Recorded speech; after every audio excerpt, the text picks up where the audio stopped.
Kan Betul, juga jangan nggak cuan-cuan wise juga tipes, ya. tapi cuan-cuan cukup.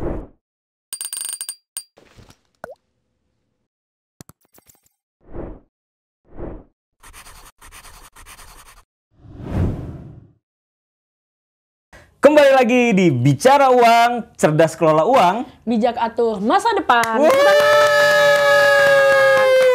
Oke, sebelum kita membahas untuk episode kali ini, mungkin kita langsung kenalan dulu nih. Karena ada wajah baru dan mungkin di next episode juga bukan hanya aku aja, tapi orang-orang lain juga yang mengisi di sini. Mungkin bisa kenalan dulu nih, Mas. Halo guys, nama gue Iye. Selamat datang di Bicara Uang. Oke, tepuk tangan semuanya. Oke, gue Elsa di sini ditemanin sama Mas Iye. Barusan udah kenalan. Mungkin kali ini kita mau bahas apa nih, Mas? Kita podcast kali ini untuk mereka-mereka yang gajinya UMR tapi gaya hidupnya kayak CEO. Waduh, berat ya kalau semisal gajinya CEO ya. Betul, tapi maksudnya orang-orang di Jakarta ini ternyata banyak yang seperti itu. Dan di kota-kota lain mungkin juga banyak di Surabaya, di Medan, terus itu di Malang mungkin banyak banget karena kadang beberapa orang ngerasa satu income aja tuh nggak cukup tuh. Nggak cukup. Nah itu relate nggak sama Mas Iye? Relate karena keinginan aku banyak ternyata. Oh, keinginan banyak. Betul. Ya, apa aja tuh? Boleh disebutin nggak? Iya, hari ini pengen makan mewah tapi pengen ngopi juga, pengen nonton juga, pengen beli gadget juga. Oh banyak ya, banyak ya wishlistnya tiap gitu. hari itu banyak ya. Tapi gajiku UMR. Oh, kasihan gitu, juga sih. Kasihan juga ya UMR Jakarta berapa ya? Makanya aku pengen cari punya penghasilan yang lain gitu. Penghasilan kan bentuknya nggak harus selalu main job ya. Bisa juga kayak kita freelance, content creator gitu. Terus kan. Dropship, nge-live, banyak banget ya. Kirain ngelas tadi. Ngelas juga bisa tuh jadi. Juga bisa sih, bisa. Terus punya kolam lele gitu. Oh iya, itu bisa juga sih guys. Betul. Di TikTok juga banyak orang yang punya usaha kolam lele. Terus itu banyak banget sih yang kolam-kolaman itu ya. Kalau aku sebenarnya pernah dulu, nggak dulu sih, sekarang juga beberapa kali lah freelance gitu. Biasanya aku nulis-nulis aja. Oh, copywriter. Betul, aku dulu nulis-nulis pekerjaan. Aja. Sekarang juga copywriter nih. Betul, karena itu skillnya emang skill saya begitu. Gitu. Tapi juga untuk teman-teman yang pengen punya freelance atau side stream gitu ya, side hustle, sebenarnya pilihannya banyak banget. Pilihannya bisa, yang pertama itu mereka bisa jadi content creator. Content creator tuh banyak banget, bisa TikTok, Instagram. Bentuknya juga bisa fashion mungkin, suka make up, suka baju. Foodies yang suka makan, bisa foodies habis enak. Makan terus itu di videoin juga, terus itu di-upload gitu. Iya, terus dibayar. Iya, enak. Udah kenyang, duit banyak gitu. Nah, cuman nggak cuman itu doang, bisa juga jualan misalnya. Di TikTok juga bisa jualan, atau dropshipping, atau affiliate. Just Tip juga bisa sih. Just Tip salah satunya yang traveling iya, belanja iya. Dapat duitnya akhirnya juga banyak gitu. Dapat duitnya banyak juga gitu. Terus ada juga kalau kalian graphic designer misalnya ya. Ngedesain, nulis, terus IO juga. Temenku ada yang WO. Ya, wedding organizer itu kan. Setiap Sabtu Minggu gitu ya. Setiap Sabtu Minggu. Jadi dia Senin Jumat kerja, Sabtu Minggunya kenikahan orang. Yang bantuin kondangan terus pakai gitu. baju warna hitam kan. Itu hal yang lagi tren sih di Gen Z sama Gen Y itu ngelakuin WO, IO gitu tuh kayak yang emang benar-benar mereka tuh tertarik banget. Apalagi IO kan nggak hanya cuma WO ya, ada biasanya acara event kayak WTF, bener. apa namanya? Kok Lava Vela sih? Gue inget Top dong, gitu dong. Sorry. Jadi kayak apa namanya? Lala Fest. Iya. Banyak banget sih platformnya. Betul. Atau ada satu lagi nih. Apa tuh? Invest biasanya. Oh iya, invest di kripto. Bisa. Terus habis itu di saham juga. Beli emas. Ya benar-benar. Sekarang kan juga lagi musim juga orang buat kado untuk perpisahan tuh pakai yang emas cuma card gitu loh, tahu nggak sih? Oh tahu. Nah itu lagi happening banget dijual tuh kecil-kecil gitu kan? Iya kecil-kecil juga kayak SIM card gitu. Iya kan? Bener. Itu lagi happening juga sih. Itu bisa buat invest, buat side hustle ya, bisa invest. Tapi ini aku nanya deh, kalau Kak Elsa tadi kan kalau aku orangnya punya banyak pekerjaan gitu ya, suka cuan, bebas gitu. Nah, kalau Kak Elsa gimana? Kalau aku sih tipe kalau orang yang fokus sama satu pekerjaan. Oke. Tapi nggak mau nutup kemungkinan ya kalau ada freelance. Biasanya aku juga ambil freelance kalau emang possible gitu. Tapi jarang banget sih, kayak aku lebih fokus ke pekerjaanku. Terus itu lebih kayak nge-upgrade skill, terus itu biar gaji juga naik, akhirnya nggak perlu untuk beberapa cabang gitu. Tapi sometimes kalau misal dipaksa dan ternyata aku juga suka terkait proyeknya, biasanya aku ambil. Kalau gitu. lagi BU. Ya lagi BU lagi sih. Lagi bicara uang. Lagi bicara uang, BU bicara dia. uang, benar-benar bisa Betul, masuk. Asik juga ya Mas Ye ini ya untuk episode kali ini ya. Oke. Kalau misal Mas Ye sendiri nih, barusan kan banyak banget nih side jobnya, kayaknya juga punya all shop juga ya kayaknya. Tahu banget terkait dropship gitu.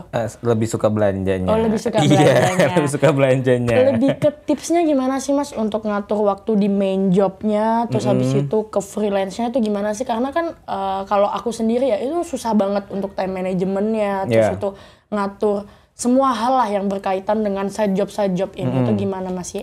Kalau aku sih sebenarnya yang pertama aku bakal prioritasin dulu untuk kerjaan aku ya. Main job aku tuh udah pasti tuh, itu udah saklek, nggak bisa diganggu gugat lah itu ya. Tapi terus aku bakal mencari waktu-waktu luang sebenarnya, nyuri-nyuri waktu lah untuk ngambil pekerjaan-pekerjaan yang sekiranya bebannya nggak sama main jobku gitu. Karena kalau misalkan sama, nanti malah bentrok gitu. Malah nggak ini ya, nggak show ya di dua-duanya ya. Nggak oke lah gitu kan. Nah, yang pertama itu bagi pinter-pinter atur waktu. Yang kedua yang pasti kalau misalkan punya side stream tuh koneksi sih kalau menurutku ya. Koneksi, kenal banyak orang, usahain sering datang ke event-event atau apa untuk connect aja. Nanti semisal kita bisa ternyata si ini butuh ini, si ini butuh Siapa ini. tahu bisa kerja sama bareng Betul, lagi gitu. Tiba-tiba kenal ditawarin MC gitu. Bisa jadi tuh sering terjadi tuh. Habis ini pasti ditawarin juga sama orang ke podcast mana, ke Makna Alhamdulillah. Talks mungkin, atau kemana, ke Deddy Kobuser mungkin. Gitu. Terus mungkin cari freelance yang aku sih suka bilangnya tuh kayak passive income kali ya. Yang kerjaannya nggak terlalu heavy tapi uangnya ada terus. Kecil-kecil nggak apa-apa gitu. Biasanya pakai platform apa aja tuh? Oke, kalau aku sering banget pakai namanya Upwork.com. Oh, nanti aku coba juga sih. Itu tuh Upwork.com. Itu kamu bisa ya login sosial media lah. Ya kayak login Canva gitu-gitu ya. Iya. gitu ya.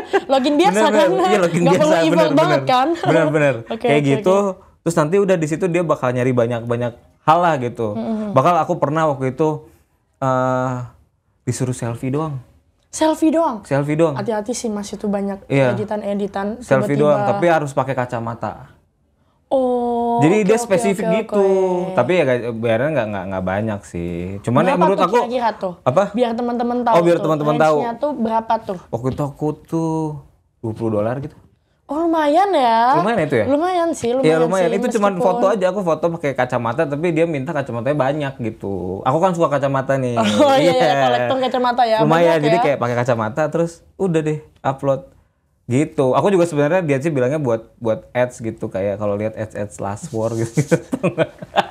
Iya, tahu. Itu tuh dari freelance itu biasanya. Aku juga pernah dulu nyobain untuk testing game. Jadi dia mau keluarin game, aku testing.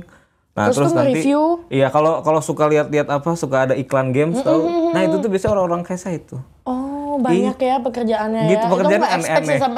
Sampai seaneh itu sih, nggak aneh sih. Mungkin tapi kayak yang ternyata agak itu janggal aja. Ya? Iya, itu tuh freelance-nya kayak gitu. Itu. Sama yang terakhir kalau menurut aku untuk bisa punya side job dan smooth gitu ya antara pekerjaan dan side job adalah jangan sampai burn out.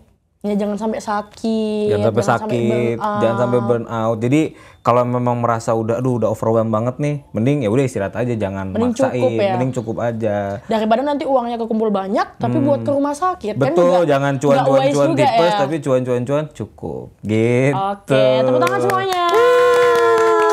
Oke, kalau barusan udah ngomongin terkait tip and tricks nih, sebenarnya tuh dialokasiinnya nih, itu juga wise nggak sih secara finansial? Maksudnya tuh, ini tuh sebenarnya buat, misal bangun rumah atau apa. Nah, biasanya penyimpanan duitnya tuh untuk yang side job ini tuh gimana, Mas? Oke, kalau aku ya, kalau aku ya, mungkin nanti Kak Elsa juga bisa sharing dong gitu. Meskipun agak relate gitu ya kalau semisal yang side job ini ya. Oke, gimana? Kalau aku sih sebenarnya yang pertama itu in order untuk mendapatkan, misalkan orang suka bilang kan 100 juta pertama lo gitu kan. Iya, 1 M pertama lo gitu-gitu. Untuk dari 0 sampai 10 juta, 10 juta sampai 100 juta itu tuh yang pertama adalah banyakin streamline income.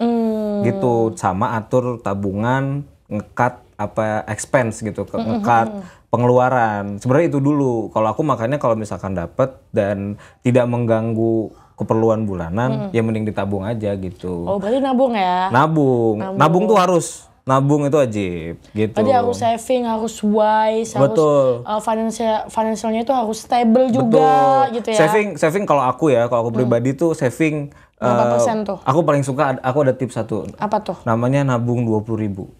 Sehari 20.000? Enggak, setiap dapat kembalian uang 20.000 harus ditabung. Oh. Gitu. Jadi pernah dulu ambil uang 100.000, ya kan? Ke warung. Udah berdoa, ya Allah jangan 20.000, jangan 20.000. Dia kasih 20.000-nya 3. Terus 10.000. Jadi aku harus nabungin tuh 60.000 gitu. Oh, gitu ya. Tapi akhirnya jadi works kalau buat aku ya. Temen aku ada yang nyobain 5.000, kalau dapat kembali 5.000 ditabung. Ada yang 10.000 ada. Tapi itu susah sih buat aku soalnya cashless banget. Oh, terus itu Anda cashless society. Cashless society. Saya juga emang, tapi cashnya emang less gitu. Emang less cashnya emang cashnya less gitu. Okay. Gitu, makanya kita punya side job. Bener job, kan? Ya, buat pacaran di Jakarta mungkin kan banyak kan keperluannya kan. Betul. Kan? Buat beli rumah, beli mobil. Banyak ya. Itu masih jauh itu gitu. Kalau kayak gimana? Mengatur keuangannya gitu atau mengalokasikan uang yang punya, apalagi kan income-nya cuma 1 tadi katanya. Biasanya nih streamline-nya cuma 1. Kalau aku sih lebih ke kayak semisal nih gajiku sekian, anggaplah kayak 10 juta gitu ya. Aku bakal ngalokasiin ya sebulan harus cukup nih 10 juta gitu. Kalau semisal nambah income lagi dan lain sebagainya, itu juga aku nanti pasti ada wishlist itu kan pasti bertambah ya. Bangun itu kan pasti bertambah dan sebagainya. Tapi aku cukup wise untuk mengatur itu sih. Gimana caranya pendapatanku nggak lebih besar daripada pengeluaranku. Tapi kan nabung. Berusaha untuk nabung ya. Berusaha untuk nabung ya. Karena ya syukurnya sih dari aku sendiri tuh nggak ada kewajiban semisal ke orang tua atau apa. Jadi kadang tuh nabung tuh susah kan. Tapi ya bisa lah 100-200 nabung sebulan kan bisa dong. 100.000 per bulan. Gak apa-apa. Setahun 1.200.000. Betul. Bener itu. Tapi ya berusaha Tapi nggak sih. apa-apa, tetap harus nabung, sekecil apapun harus nabung. Soalnya banyak sih kayak sekarang tuh digital banking dan lain sebagainya tuh yang mewadahi kita untuk saving gitu. Jadi menurut aku akan lebih mudah gitu. Benar. Kalau misal kita banyak bank konvensional tuh penting, tapi kalau misal kebanyakan terus tuh nabungnya di konvensional, kadang aku kayak kok nggak ada fitur yang buat nabung ya. Oh iya, benar. Kalau yang bank-bank digital tuh punya, misalkan aku jobnya ada 4 nih. Benar. Yang ini buat ini gitu itu ya. Itu mempermudah banget sih, mempermudah kayak wishlist juga kayak semisal pengen beli baju atau beli sepatu, jadi itu savingnya tuh jelas gitu. Nah, so far sih savingnya sekarang cuma pengen buat beli baju, buat beli handphone gitu, tapi bukan untuk yang jangka panjang semisal KPR rumah. Aku pernah gitu tuh. Jadi kalau aku saving udah punya kerjaan banyak nih. Saving itu tujuannya untuk ini, untuk yang pengen punya handphone nih. Bisa tuh saving tuh. Nah, iya kan? Tapi kalau buat mobil gitu-gitu kayaknya masih pusing banget sih mikirinnya aja kayak cicilannya aja. Wah, berapa bulan nih gua harus ngelunasin, berapa tahun malah. Oke, mungkin kita barusan udah ngomongin terkait tips and trick kan ya, terus kita ngomongin juga gimana cara finansial itu juga lebih teratur, savingnya. Nah, sebenarnya konklusinya tuh apa sih, Mas? Kalau menurutku konklusi dari dari pembicaraan ini untuk kalian yang tadi gajinya UMR tapi gaya hidupnya CEO gitu ya. Tolong kalian lebih bijak. Lebih bijak dalam mengelola uang. Yang pertama, yang kedua adalah coba punya pekerjaan tambahan. Karena zaman sekarang banyak banget platform, banyak banget wadah buat kita mencari uang gitu mencari ya. uang sangat gampang dengan modal laptop atau mungkin handphone aja dan tercolok dengan internet gitu, terkonek dengan internet, kalian bisa menghasilkan uang sebenarnya. Tapi harus yang positif, Betul. jangan sampai judi online. Wah, jangan. Jangan. Kita nggak menganjurkan ya teman-teman. Kita tidak menganjurkan sama sekali pinjaman online. Pinjaman online gitu-gitu juga itu bukan tempat mencari uang. Jangan. Kalau buat dari Kak Elsa, konklusinya apa mungkin sebagai single income person? Kalau aku sih sebenarnya dua-duanya tuh bagus aja gitu, karena nggak semua orang tuh bisa punya side job. Betul. Karena keterbatasan waktu mungkin. Jadi menurut aku lebih ke kayak kita harus tahu diri sendiri dulu sih. Sebenarnya kita mampu nggak untuk melakukan beberapa job dalam satu waktu kayak gitu. Tapi ya kalau misalnya emang possible, terus pengen nambah relasi juga, nambah income juga lebih cepet, ya itu why not gitu untuk dilakukan. Jadi menurut aku dua-duanya juga sama-sama baik gitu. Ya betul. Intinya untuk mencapai tujuan financial freedom gitu yang banyak orang gembar-gemborkan, ketahui diri kamu sendiri. Kalau memang kuat dan mampu menjalani, let's go. Kalau enggak, ya nggak apa-apa gitu. Kita upgrade skill diri kita sendiri buat mencapai financial freedom itu ya. Betul. Oke. Thank you Kak Iye untuk pembahasan hari ini. Itu sangat menarik dan pastinya relate untuk Gen Z, Gen Y juga. Ya. Mungkin untuk Gen Boomers dan sebagainya mungkin relate ya dulunya relate juga dong, relate juga pasti. Oke, jadi pantengin terus untuk bicara uang karena kita pastinya bakal punya tema-tema yang lebih menarik ya. Pembahasan-pembahasan yang lebih relate gitu. Oke, jadi bye-bye. Bye-bye.